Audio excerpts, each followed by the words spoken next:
always talking about how relationships are so critical in your business, and today I'm going to share with you why that is.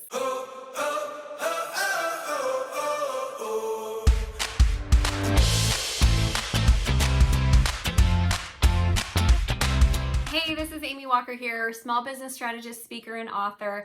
Thank you so much for watching my channel. Today we're going to be talking about why are your relationships in your business so critical and how can you best utilize them for business explosion. If you're new to the channel, I would love, first of all, thank you for being here. I'm super excited that you found us.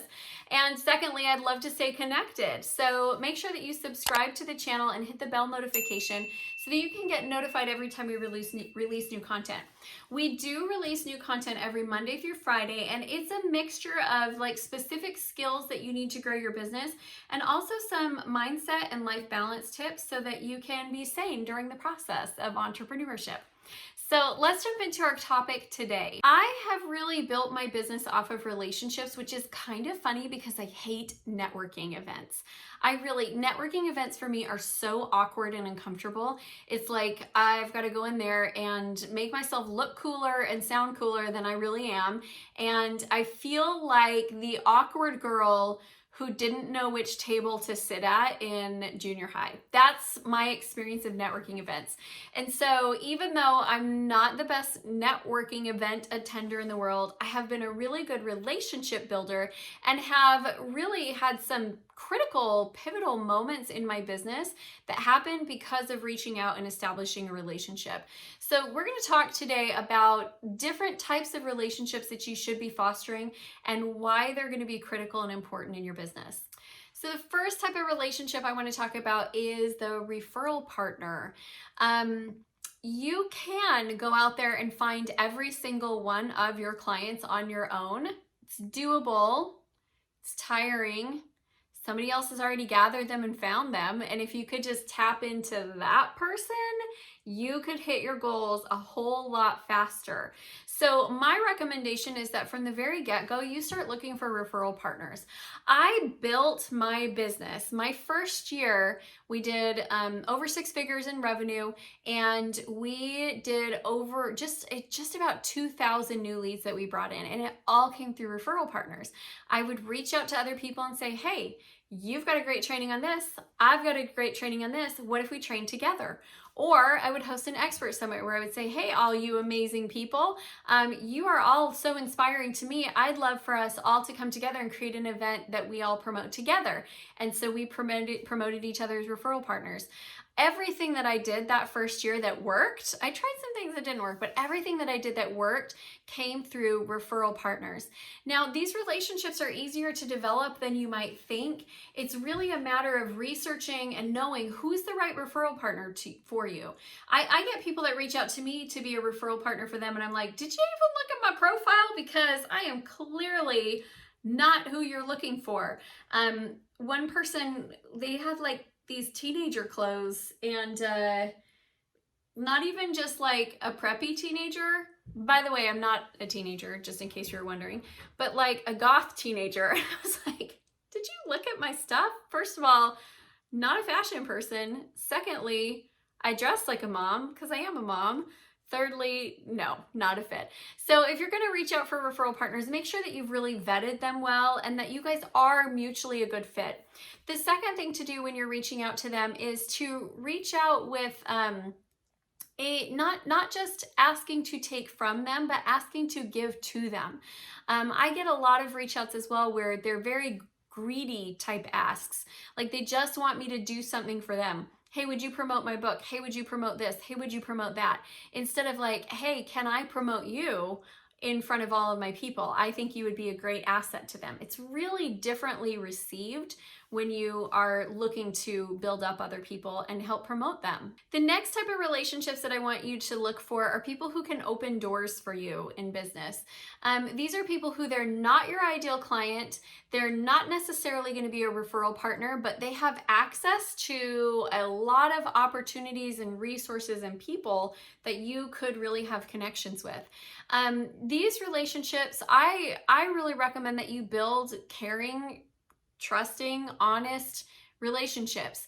Now, having said that, you do kind of also have to look for the right people, and you can look for them by going to the right types of events where these types of connectors will naturally be there. You can find them online, but once you identify them, don't just jump in and be like, hey, where can you plug me in?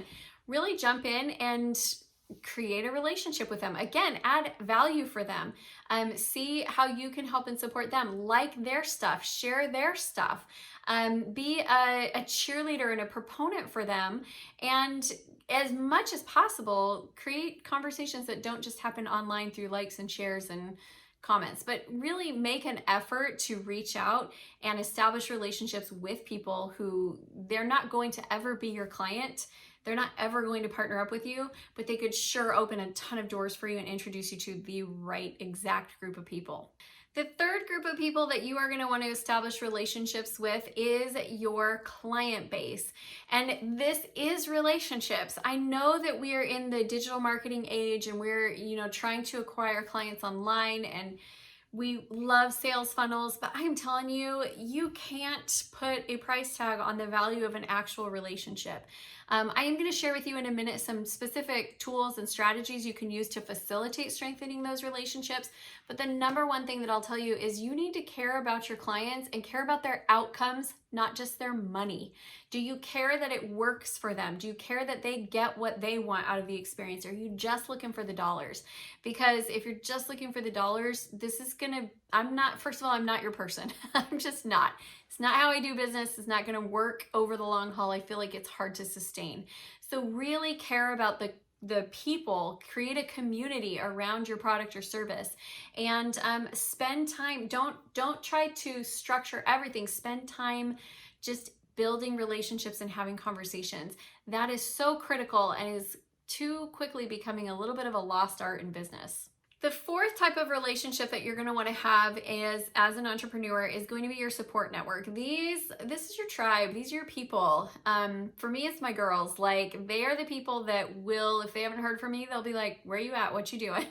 If I'm struggling, I can reach out to them. If I need help, I was doing a virtual summit in January and I broke my wrist. I needed help. I needed to reach out to somebody and be like, hey, I need you to help do some interviews on my summit because I'm going to be on pain meds. And so that type of support network of people who just really, they're there for you. They have your back. They're there to encourage.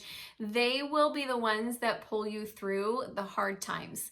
Because a lot of times in the hard times, you can't talk about it to your clients.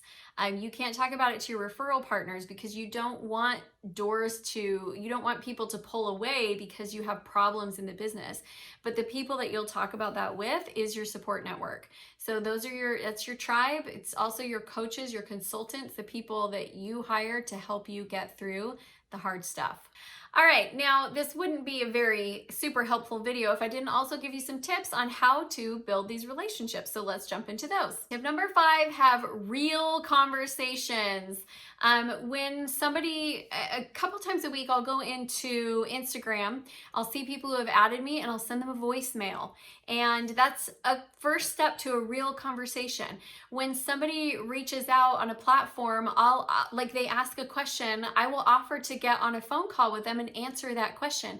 And I know these things are not always scalable. Like, you won't be able to do this with every single person, but create as many real conversations as you can, and you will see that your business will really start to grow and flourish because you're actually building relationships with people. Number 6, use the mail. Email has become the new junk mail, and when you send stuff through email, it oftentimes gets lost in the inbox. But you know what is pretty empty these days is our mailbox. A great card, sending somebody a thank you note, sending somebody brownies with your logo and their name on it. This is a strategy that I've been using for myself and with my clients. There's actually a service that I use called Banner Season where I can create custom cards and like custom goodies and custom, just a lot of custom stuff to be able to send out. And I'm telling you, those things are so well received and they capture people's attention because you sent something through the mail. Their inbox and their email is crowded. Their mailbox is empty and it's waiting for good stuff to fill it up. And if you're interested in checking out Banner Season, I will put a link in the description below.